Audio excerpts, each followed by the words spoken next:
Hi everyone, it's me Lubna. Today is Monday, September 30th, 2024. This video is dedicated to my beloved, and the topic of this video is going to be about how love nurtures freedom. So I have been reading this book, The Road Less Traveled, A New Psychology of Love, Traditional Values, and Spiritual Growth by the psychiatrist M. Scott Peck, MD.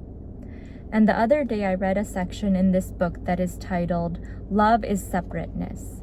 And within this section, Dr. Peck talks about how when two individuals are in a relationship, whether as two spouses, or a parent and a child, or a psychotherapist and his or her patient, it is very important for both individuals to maintain their separateness, individualism, independence, and autonomy.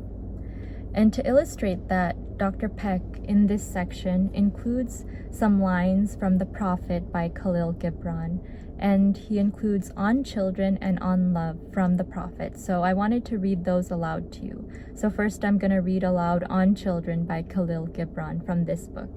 Here it goes. Your children are not your children.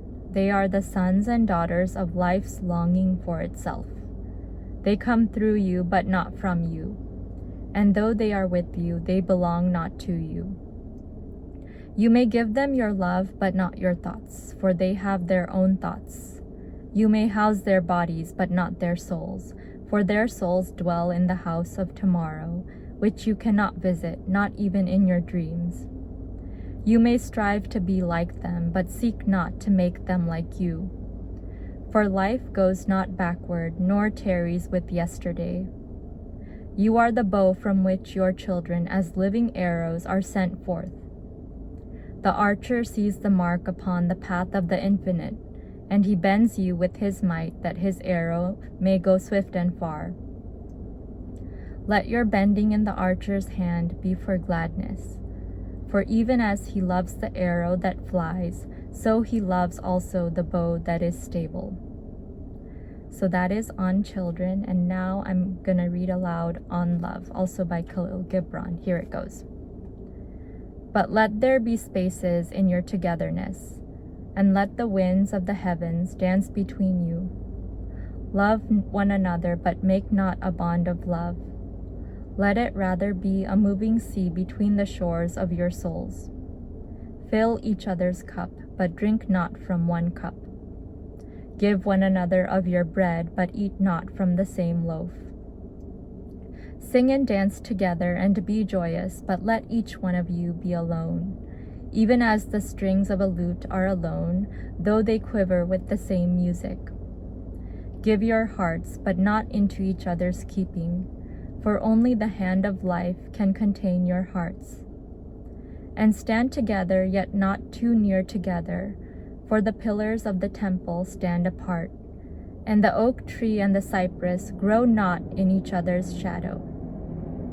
So that is On Love from The Prophet by Khalil Gibran.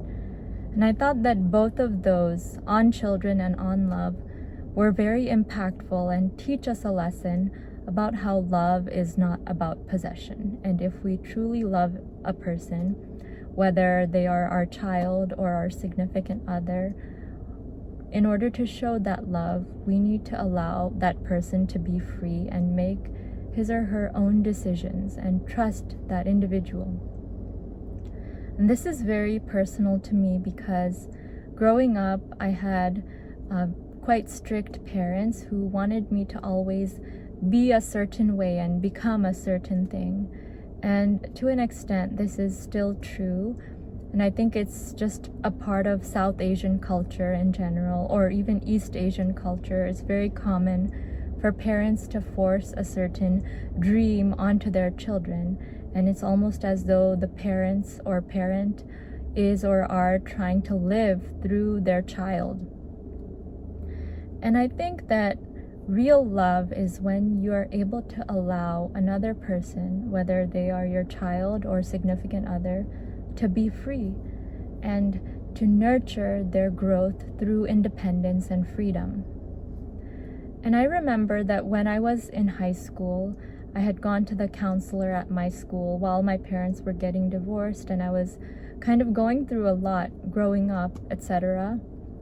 The counselor had given me an analogy to help me think about my relationship with my mom and how I was struggling with my relationship with my mom, about holding a bar of soap that is wet.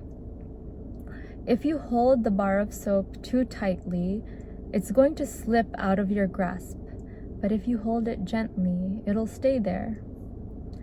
And similarly, in a relationship, if you hold on to someone or something too tightly, it's going to slip away from you. It's going to want to get away from you. It's going to slip out of your grasp. But if you hold that person or that thing gently, it's going to stay there. So if you love someone, you should always respect their freedom and their autonomy, and remember that they are a separate person from yourself. And each person is unique, and nobody, even no matter how close you are to someone, nobody knows exactly what is going on within a person's mind, and nobody lives with another person from birth to death. The only person, for example, for yourself, the only person who is with you from birth to death is yourself. So nobody really knows you better than you know yourself. And nobody can make decisions for you better than you can make decisions for yourself. People can give you advice and guide you and help you, or try to help you, but ultimately you are the one who knows what is best for you. And I believe that if we are in a relationship with someone, we should always remember that, and remember that that person is a unique individual who has his or her own preferences and own experiences that are separate and unique to that person. So that is just some food for thought that I had today, whether you are in a relationship or not. And in fact, all of us are in some form of relationship with other people, whether it's our parents or our friends or our significant other, or even people we interact with in our workplace, etc. But this is applicable to any type of relationship. And I hope that you remember, if you're going to have children one day, remember that your children are not you, but you can help them by encouraging their freedom and their spiritual growth through independence. And that is the best way to show a person love, by respecting their freedom. So thank you so much for listening to my video today. I hope that you learned something very valuable, and I'd like to wish you a wonderful day, afternoon, evening, or whatever it is, wherever you are in the world.